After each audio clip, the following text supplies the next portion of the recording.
বৌমা, ও বৌমা, তুমি কোথায় আছো? তাড়াতাড়ি এসো আমার কাছে। হ্যাঁ বাবা, আপনি আমাকে ডেকেছিলেন?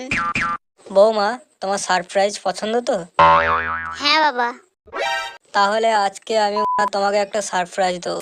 এমনিতে তুমি সবেমাত্র এ বাড়িতে প্রথম এসছো, তাই ভাবলাম আমি তোমাকে একটা উপহার দিই। আর না দিয়ে আমিও থাকতে পারবো না। এই দেখো, এটা তোমার জন্য। বাও, খুব সুন্দর হারটা। পছন্দ হয়েছে তো? হ্যাঁ বাবা, আমার খুব পছন্দ হয়েছে। কেমন লাগলো বৌমা? খুব সুন্দর। তাহলে আমি হারটা তোমার গলায় পরিয়ে দিই। থাক বাবা, আমি অন্য সময় পরে নেব। থ্যাংক ইউ বাবা।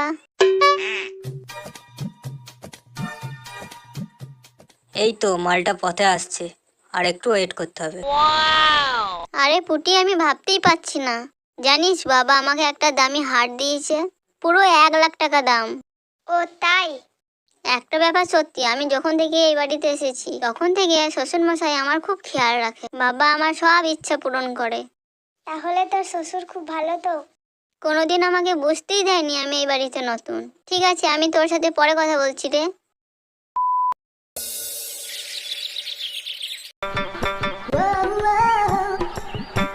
আহ, কত সুন্দর মাল! আমি আর থাকতে পারছি না। না, যেমন করে হোক আমাকে কিছু করতেই হবে।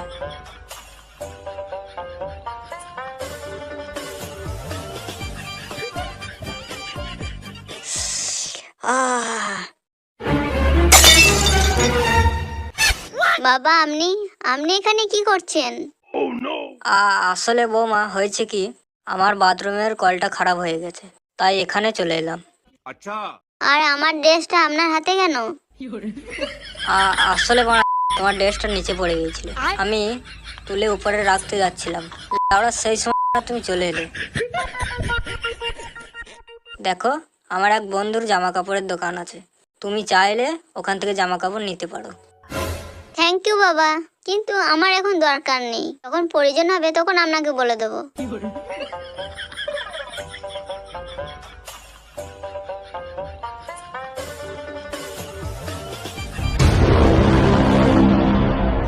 আমার যখন দরকার হয় তখন এই শালার ঘুম পায়। কে নিয়ে আমি আর পারছি না। মনে হচ্ছে আমাকে নতুন কিছু ভাবতে হবে।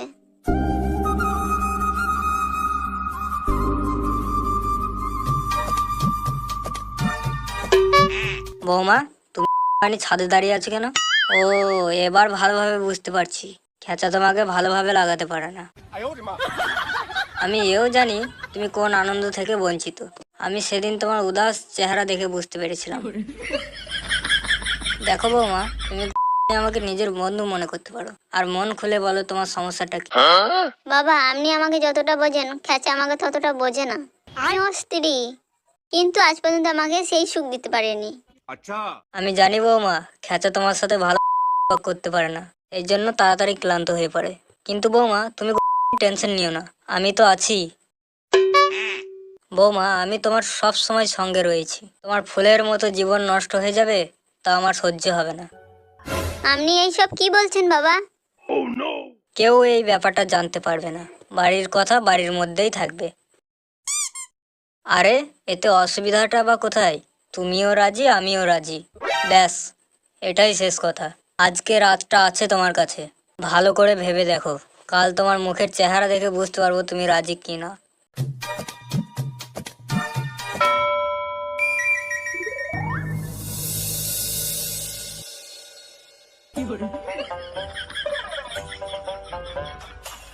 গুড মর্নিং বাবা, এই নিন আপনার চা নিন।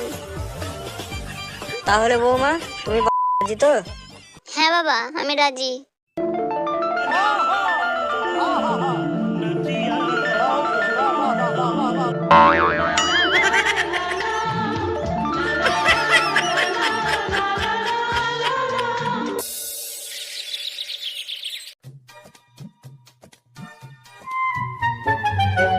কি ব্যাপার, তুমি এখনো ঘুমাওনি যে?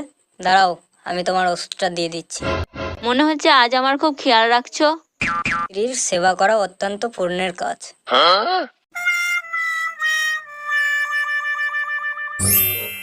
কি ব্যাপার, ওষুধটা আজ আলাদা লাগছে কেন? এই ওষুধটা আগে কখনো তো খাইনি। আরে আরে বলো না, তোমার পায়ের ব্যথার জন্য আমি এক নতুন ডাক্তারের কাছে গেছিলাম। ডাক্তারবাবু বলল এই ওষুধ খেলে তোমার পায়ের ব্যথা সেরে যাবে।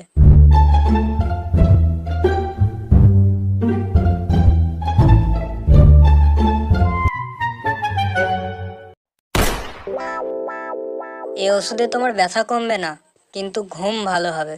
আমি এখন আসি, আমার বৌমা অপেক্ষা করছে।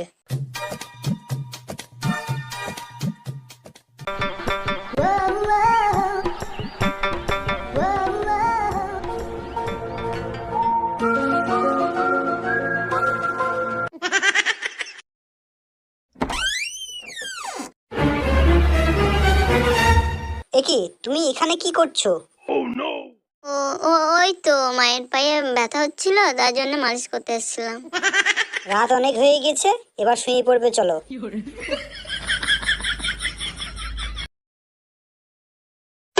বাবা, আমার ব্যবসাটা বড় করার জন্য আমার কিছু টাকার দরকার ছিল। বাবা, আমি আপনাকে বলেছিলাম না এই ব্যাপারে? দেখ কাচা, বৌমার কথাই আমি তোর জন্য টাকা ব্যবস্থা করেছি। 2-1 দিনের মধ্যেই পেয়ে যাবি। বাহ খাঁচার বাবা বাহ, যখন আমি টাকা চাইলাম তখন তুমি আমাকে দিলে না, যেই হারা চাইলো সেই তুমি টাকাটা দিয়ে দিলে, খুব ভালো কথা। গলা নামিয়ে কথা বলো খেচার মা। জানো তুমি কার সাথে কথা বলছো? আমি যাকে খুশি তাকে দেবো, তাতে তোমার কি? খেচার বাবা, তুমি মুখ সামলে কথা বলো। এই বাড়িতে আমার আগে অধিকার আছে। দেখতেই পাচ্ছি যবে থেকে আগিটা এই বাড়িতে এসেছে, কি চলছে ওদের মধ্যে। মা, তুমি কি উল্টো পাল্টা কথা বলছো? আচ্ছা, আমি জানি কথাটা শুনতে তোর খারাপ লাগবে, কিন্তু তুই সত্যিটা জানিস না। যেদিন তুই সত্যিটা জানতে পারবি, সেই দিন তোর পায়ের তলা থেকে মাটি সরে যাবে। মা, তুমি কি বলতে চাইছো? আর কোন সত্যির কথা বলতে চাইছো, ভালো করে বলো তো। সত্যি কথা জানতে চাস না? তাহলে শোন, তোর বউ আর তোর বাবার মধ্যে একটা অবৈধ সম্পর্ক আছে। ব্যাস মা, কি আজে বাজে বকছো তুমি? তুমি তোমার সীমার মধ্যে থাকো, না হলে আমি ভুলে যাব তুমি আমার মা। আমি জানতাম তুই হারামজাদা কোনো কথাই বিশ্বাস করবি না। এই দেখ ওষুধ। তোর বাবা আমাকে এই ওষুধ খেয়ে ঘুম পাড়িয়ে দেয়, তারপর দুজনে মিলে লীলা খেলায় মেতে ওঠে। তাই দেখি আমি এত কেন ঘুমোই। না খাঁচা না, মা মিথ্যে কথা বলছে। ওরা তুমি কি সব উল্টো পাল্টা কথা বলছো? কালকে পর্যন্ত আমার সন্দেহ ছিল, কিন্তু আজ আমার বিশ্বাস হয়ে গেছে। আর তোমাকে তো আমার স্বামী বলতেই লজ্জা করছে। আর এই যে আটকুড়ি মাগি, তুই আমার সংসারটা নষ্ট করে দিলি, তোর নরকেও জায়গা হবে না। মা, তুমি শুধু শুধু দোলনকে দোষারোপ করছো। মা, আমি বাবার কাছ থেকে একটু ভালোবাসা পেয়েছি বলে আপনি পিতৃতুল্য বাবার সাথে আমার সম্পর্ক জুড়াচ্ছেন। আমি আপনাকে নিজের মা ভেবেছিলাম, আর আপনি কি না, ছি মা ছি।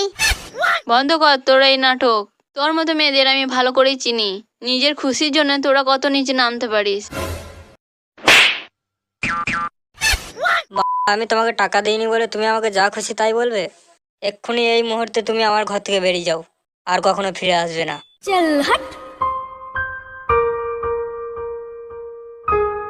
হ্যাঁ হ্যাঁ, যাও যাও, আর মনে রেখো তুমি কখনো ফিরে আসবে না এই বাড়িতে। খেঁচা, বৌমাকে নিজে ঘর নিয়ে যা বাবা। ভালোই হয়েছে, খেঁচার মা চলে গেছে। এবার বৌমা আর আমার মধ্যে কেউ কাটা হয়ে আসবে না। ওহ, কি মজাটাই না হবে।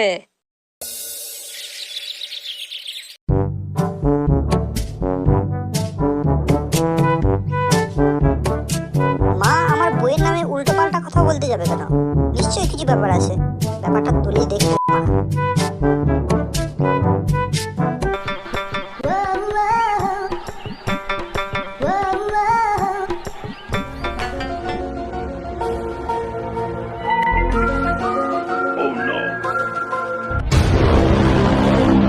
ও, তাহলে এই ব্যাপার। कैमरामैन जल्दी फोकस करो।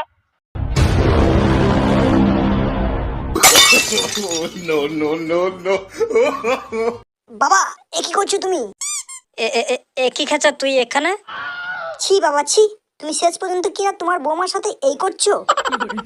দেখ, আমি কিছু করিনি। বাচ্চা, তুই কেমন ধরনের মানুষ আমি আজ ভালোভাবে জানলাম। আমার মাকে তাড়িয়ে খুব সুখে দুজনে করছো না? এই খেচা, আমি তোর বাপ হয় না মা। বাপের গোষ্ঠী রে। দাঁড়া শুয়োর বাচ্চা, তোকে দেখাচ্ছি মজা।